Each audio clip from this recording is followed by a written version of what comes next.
Salutations, my beautiful people, and welcome to the Caddicarus show, where I always have to do the dirty deed of deciding whether or not a game deserves to be slaughtered or salvaged. Now, out of everybody in this room right now, who remembers the Sony PlayStation? Ah, yes, good, fantastic, all of you guys, okay, great. Now, out of the Sony PlayStation people, who remembers the classic mascots for it? Spyro the Dragon, Crash Bandicoot, Rayman, Abe from Oddworld, Parappa the Rapper, Mr. Domino? Ah, yes, of course. No one fucking remembers him. This game is weird. This game is weird. This game is really bloody weird. I know on the surface it just seems like your average puzzle game involving dominoes, but if you just simmer down for one goddamn second and take a step back, you'll see that this game has Japan in it. Oh yes, this is gonna be a ball. A big, bouncy, rambunctious boom. As the front of the box proudly states, no one can stop Mr. Domino. This was a game made by a Japanese company called Art Dick, and they are a company that are actually pretty famous elsewhere for making all of these fucking games. Wow. These guys have made more games than I have washed. No One Can Stop Mr. Domino is one of those forgotten PS1 games that seemed to have a lot of hype and attention close to its release, but then unfortunately just kind of vanished into obscurity forever. Games like Kuroshi, Kulawell, Tombi, you know, those kinds of games. I mean, I can testify to that. When I first ever played this game, it was on this official UK PlayStation Magazine demo disc right here. And oh man, for anyone out there that grew up with these things, then please allow me to get your nostalgia neurons throbbing with this particular song.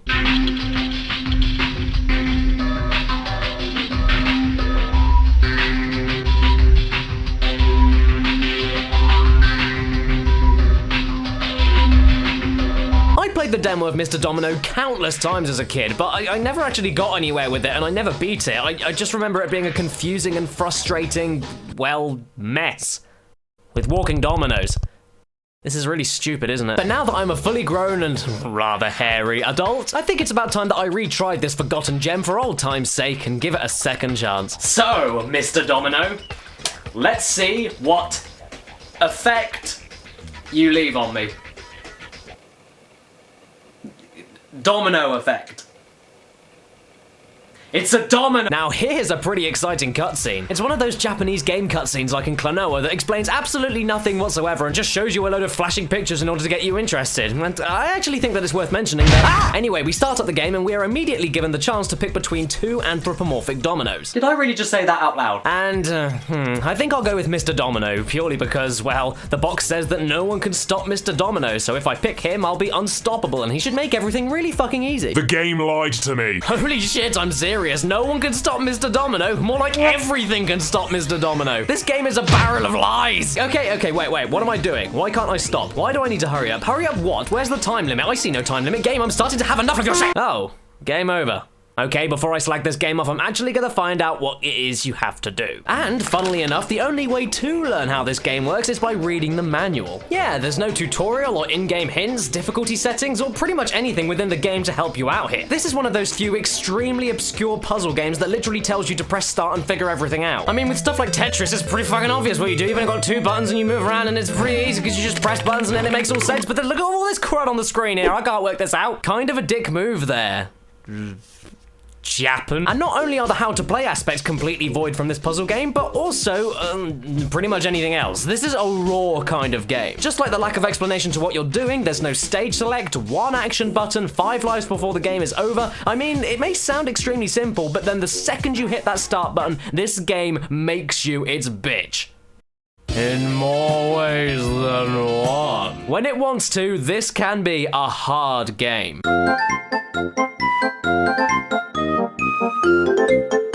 But none of this means anything unless everyone knows what's going on. So what's going on? This is going on. If you thought that from the title of No One Can Stop Mr. Domino that you'd be taking part in a Godzilla simulator with a giant walking domino piece screaming, "No one can stop Mr. Domino!" I'm afraid you're wrong. Instead, the game is actually an on-rail puzzle game. Did I really just say that out loud? That does involve a fair amount of skill. By moving left, right, speeding up, slowing down, and pressing and holding one action button, the main objective is to run around an infinitely lapping stage while avoiding any and all obstacles obstacles, grabbing power-ups, and dropping out a limited amount of your own dominoes, which would be kind of like shitting out own versions of yourself. And then every time you lap the stage, you have to knock over the dominoes that you placed in the last lap and make sure they fall on respective trick tiles. These trick tiles are these 3D buttons that flash in every stage, and whenever you activate one by knocking a domino onto it, something like this happens.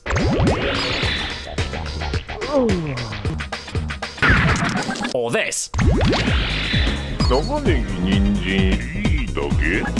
Or this. Or even this. Did I mention this was Japanese? Anyway, another thing to note is that these rippled flashing tiles indicate where an object will fall after you hit the trick tile before it, meaning that if you place a row of dominoes onto a trick tile and then start another row of dominoes at the rippled flashing tile, you can create a massive chain of incredible house-destroying domino toppling. Essentially, if you're really good, this means you can beat every stage with one clean line of dominoes that you knock over on your second lap. And let me tell you, it's insanely fucking satisfying to do that.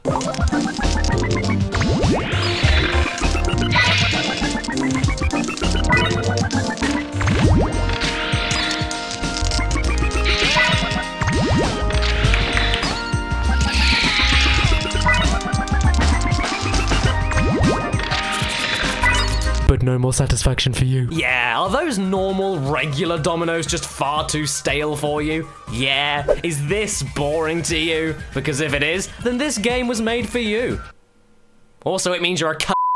Anyway, I can imagine that this may sound a little too easy, so the developers made it important to add in all of these fucking distractions and moving obstacles to either slow you down or completely kill an amazing chain of dominoes you had going. And yes, they are very fucking difficult to avoid because, well, A, you can't stop moving, B, you can't jump, and C, this control can be wank sometimes, but not all the time. I mean, it's not awful by any means, but it has this weird delay to it which proves to be difficult to grasp when you're turning a corner in the 3D space. So that means you sometimes have little idea where your trajectory is headed, and by the time you notice where you're walking, the control delay doesn't let you correct the mistake in time. And then once you get your head around that, you need to learn about the power-ups and de-power-ups, as I call them. You see, even though you can infinitely lap the course as much as you want, you have a time limit. Well, actually, a stamina meter. A stamina meter that isn't shown on screen, but rather on the color of your domino. The darker shade your domino gets, the more the game tells you to hurry up. And so before you run out of stamina, you need to hit one of these health tiles to bring you back to peak physical domino condition once again. But here's the catch. Once you've stood on that particular health tile, that's it. It becomes unusable for the rest of the stage unless you restart it. So because of the one-time use to the few of them that are scattered in each level, this means that you must avoid the slowing down tiles which massively waste your time. And even though you get some lovely speed with the speed boost tiles, it makes accurately placing dominoes or avoiding a health tile that you don't want to waste near fucking impossible. But very handy if you need to move quickly because you're low on stamina or you want to finish a lap and knock your dominoes over before you run out of health. Every stage adds in new hazards, challenges, things to remember, different angles to place your dominoes, and it's all very exciting and addicting, which is made even more addicting by a very catchy soundtrack and a really nice Japanesey kind of Katamari sort of styled visual appeal. It does look really nice and smooth for the PS1, especially for 1998. And overall, this game is surprisingly strategic and it gets extremely fucking challenging as it goes on. Now this is, in my opinion, a fucking excellent idea for a puzzle game, and one that has a lot of potential to actually come back for newer consoles today. I'd love to see this idea come back.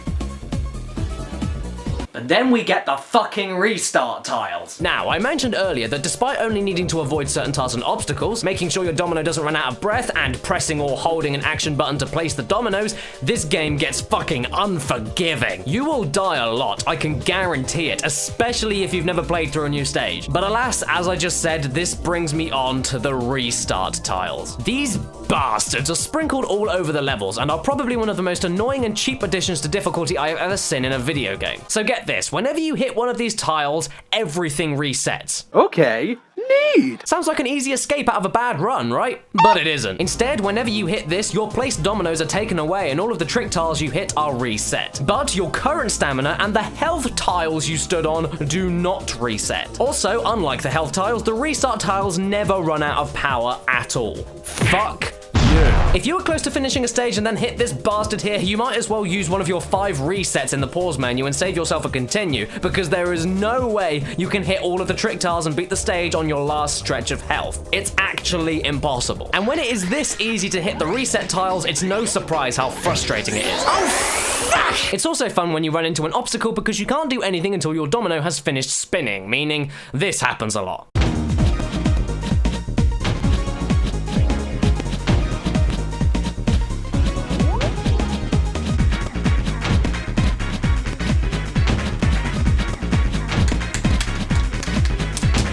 Personally, I'd recommend always picking slow mode for this game because picking fast pretty much means, well, that, all the time. Ah well, despite all of this, I can at least safely say that Mr. Domino is probably the happiest main character in a video game I have ever seen. Look at him! He's just so happy. He's adorable, he's so cute. He's probably not only one of the happiest video game characters in history, but probably the cutest domino in video game history. Because he's the only one. Oh, and I forgot to mention, you have 5 level resets for the whole game and only 5 lives that you can't increase, which if you run out of means that you start all over again, from the beginning. Progress is only saved through the characters that you unlock, which, apart from playing a little bit differently, don't add any kind of reward or addition to the game itself. And to unlock every character, you need to get the highest possible score on every stage. 1 perfect run, no fuck-ups. And yes, I know that I said this game gets really fucking difficult as it goes on. I mean, hell, I couldn't even beat stage 4. But despite the limited lives, pause resets, and insane challenges, there are only 6 short stages to master before completing the game. So that means plenty of time to quickly restart and learn every stage inside out. Thinking about it, I suppose it could be worse, and the pure bounciness of every stage and distinct personality it carries doesn't make it feel monotonous, which, for a game forcing you to play from the beginning every time you fail, is quite an accomplishment. It's one of those few cases where the game length increased by the difficulty alone isn't actually too bad, unless of course you get really good and beat the game in under 20 minutes. That's not so good. And even though the reward for your hard work is kind of shitty, this makes it all worth it. I'm the best in the country, apparently. Yay! The PS1 was secretly connected to the internet this whole time. What's the point of this anyway? What's the goal? The story? What are we accomplishing here? I mean, the only story we got was the Dominoes having fun with each other in the intro cutscene, but then in the game, the Dominoes decide they aren't friends with me anymore because they keep acting like cocks to me during the levels. So it's not like we're trying to work together and domino the world over or anything. The Dominoes are evil to all the humans and to each other. It's not deep or profound, they're just fucking Dominoes. It makes no fucking sense. Am I looking too deep into this? What am I even doing with my life? And who cares? They got their fucking product placement in there anyway. Oh, how we laughed. And with that, this game gets the salvage.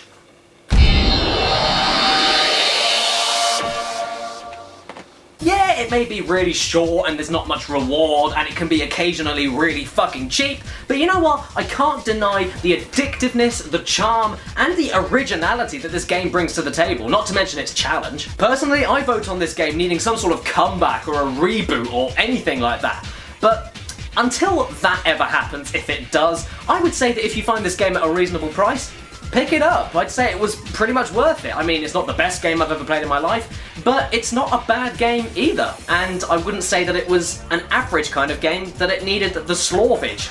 So, you know, it's not an amazing game, but you know, it's worth a salvage at least. I would even call it a hidden gem on the PS1.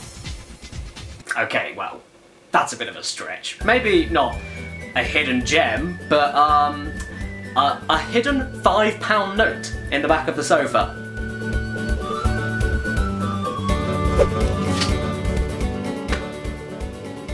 Yeah, I'd say that was pretty accurate.